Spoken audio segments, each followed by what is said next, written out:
So about a month ago, I started on a kick of looking to replace my 10-year-old LG 55-inch 3D TV. That TV has served me well, and I still love that TV. It is going up to one of the bedrooms upstairs. So I've been looking for a slightly larger TV. I was initially looking for a 75. And I ordered the Hisense H8G and 75-inch, but the problem is it's been I ordered from Best Buy, but due to lack of availability, it's been delayed like 4 times already. So this Saturday, I decided after reading tons and tons of reviews on this model, which is the model above it, and it's actually the top of the line that Hisense sells. It's the H9G. And if you look at the reviews and do some in-depth reviewing on this TV, you'll find out that this TV is mind-blowing as far as picture quality and blacks. It's got 180 local dimming zones, the 65-inch. The smaller ones have a little less. I think the 55 and the models underneath, size-wise, has a little bit less dimming zones. But this is a 65. What's kind of odd is that this is their top of the line model for 2020, and they only offer it in 65. So hopefully they'll offer it in 75 or larger in the near future, maybe for the 2021 release. They haven't announced their models for 2021 yet, but they'll probably be doing it soon.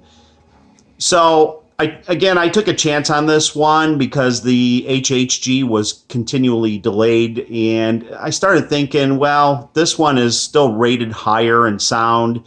They're both quantum dot models. However, this one is 1000 nits, which is really bright. If you look up at the reviews, people are basically flabbergasted at the brightness of this TV, which compares favorably to the Q80 Samsung and even a Q90. It's up there, so it punches way above its price point, like 3 times above its price point, and this was $950 at Best Buy. So you can see the picture and the blacks are really, really nice and clear. Now, people have compared this to OLED in TVs. These LEDs, backlit LCD LEDs, are getting closer and closer to OLED, but they'll never get it as inky black as OLED, but they're getting darn close. So, and this is one TV that's noted for getting very often compared to the LG CX OLED. So, I can tell you from my perspective, and I tend to be pretty picky, is this TV has blown me and my wife away.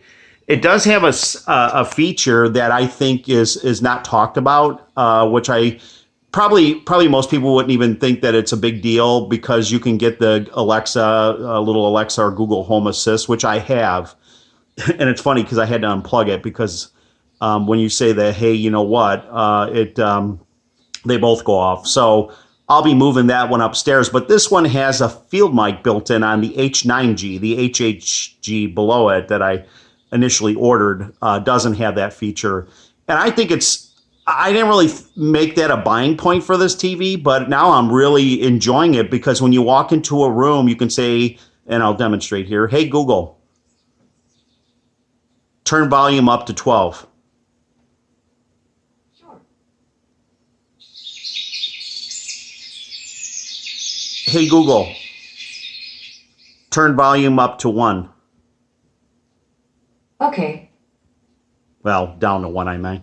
But it got me. But anyways, you can walk into a room and you can, without a remote in your hand, which it does have the remote with the mic built into the remote also, but you can walk into a room, turn the TV on, say, hey, you know what, turn the TV on.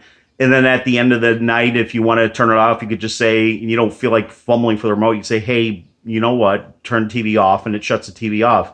And you can call up like Netflix and just through the field mic built onto the TV. And it does have and I'll show you, it does have a button for the field mic to turn it on and off. I don't know if you can see it. It's probably not enough light in here. But on the front panel, there is a field mic switch where you can turn it off for those who are kind of sensitive and kind of worried about people listening in, which is I don't think that's an issue, but I guess there's some that are, so they can manually turn it off if you want. And I think you can shut it down in the OS, the Android OS. It is an Android TV, but I highly recommend this TV. And I was kind of concerned about going from initially I had a 55, I wanted to go to a 75, but again, the top of the line model for 2020 is only offered in 65.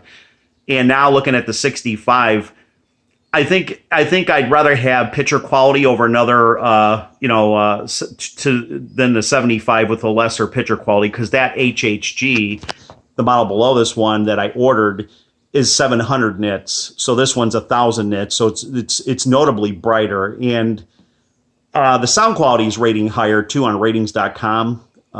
Which I can kind of tell the sound on here is really good. It's not the best, but it's more than I expected.